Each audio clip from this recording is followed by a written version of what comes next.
কোথা থেকে আসছো?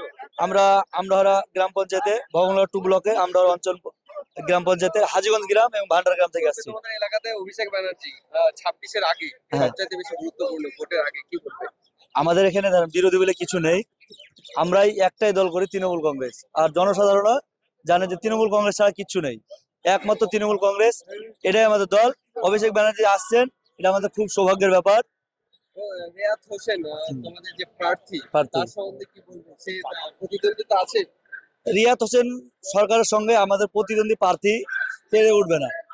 রিয়াদ হোসেন সরকারের সঙ্গে কেউ পেরে উঠবে না, কেননা মাত্র 2 বছরে যে আমাদের উপনির্বাচন হয়েছিল, তার আগে মানে এই 2 বছরের মধ্যে যা কাজ করেছে, যা বলার বাইরে। যা অন্যান্য বিধায়ক আমাদের এর আগে এত কাজ করেনি। এবং মানুষের সঙ্গে কিভাবে চলতে হয়, জনসাধারণের সঙ্গে কিভাবে চলতে হয়, কিভাবে সাধারণভাবে চলতে হয়, সেটাও দেখিয়ে দিয়েছে মানুষকে। একটা বিধায়ক কেমন হওয়া উচিত সেটাও দেখিয়ে দিয়েছে মানুষকে। ফোন করা মাত্রই ফোন রিসিভ করে, যে অঞ্চলে ডাকার প্রয়োজন, যেখানে ডাকার প্রয়োজন সেখানে ডেকে ডাকা মাত্রই যায়। এইরকমই বিধায়ক আমাদের প্রয়োজন। এবং আগামী দিনে যে 26-এ আমরা আপ্রাণ চেষ্টা করছি তার ভোট করার জন্য। প্রত্যেকটা ঘরে একটাই বক্তব্য এখন রিয়াদ হোসেন সরকার, মা বোনদের মধ্যে প্রত্যেকটা ঘরে ঘরে একটাই বক্তব্য রাখছে, মমতা দিদি যিনি প্রার্থী রেখেছে, এক কথায় তাতে আমরা চিহ্ন দেখে ভোট দেবো। রিয়াদ হোসেন সরকার তো একবারে নিজের মনের মানুষ হয়ে গেছে।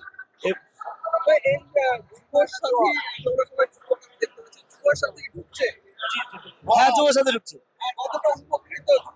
যুবসাথী যারা বেকার হয়েছিল, যারা ঘুরে বেড়াচ্ছিল, তার আদত যারা বেকার হয়ে ঘুরে বেড়াচ্ছে, আপাতত কাজও করছে, কিন্তু তাও যুবসাথী পেয়েছে। এটা আমাদের দিদির 190টা মানুষ উপকৃত। 10টা মানুষ যারা বিরোধী, সারা জীবন বিরোধী থাকবে, তাদেরকে সোনা দিয়ে মুড়িয়ে দিল, তারা বিরোধিতা করবে, পাবে, অথচ কুৎসা করবে, তারপর গালি দিবে, নিচ্ছে, নিবে, গাল দিবে। এটাই তো মমতা ব্যানার্জির উন্নয়ন। নিবে, মমতা ব্যানার্জিকে গাল দিবে, মমতা ব্যানার্জি কুৎসা করবে, অথচ লাইনে তারাই আগে দাঁড়াবে। এটাই মমতা ব্যানার্জির সার্বিক উন্নয়ন। এর নামই মমতা ব্যানার্জির বিকল্প ভারতবর্ষে কেউ নয়। আগামীর প্রধানমন্ত্রী হিসেবে মমতা ব্যানার্জিকে দেখতে চাই, আর আমাদের মুখ্যমন্ত্রী আগামী অভিষেক ব্যানার্জিকে দেখতে চাই। অভিষেক ব্যানার্জির এখানে আসা মানে আমাদের ভগবান বিধায়কের, বিধানসভা মানুষের একটা আবেগ, উচ্ছ্বাস, আনন্দ, সৌভাগ্য।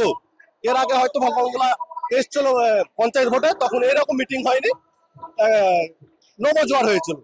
তাই আমরা আনন্দিত, উচ্ছ্বাসিত হয়ে আজকে এই মিটিং এ আমরা ভগবান 2 ব্লকের অন্তর্গত আমরা অঞ্চলের 12 নম্বর পঞ্চায়েত সমিতি ভান্ডারা ও হাজীগঞ্জ গ্রামের প্রায় 150 থেকে 200টা মানুষ একসঙ্গে এখানে জমায়েত হয়ে আসলাম।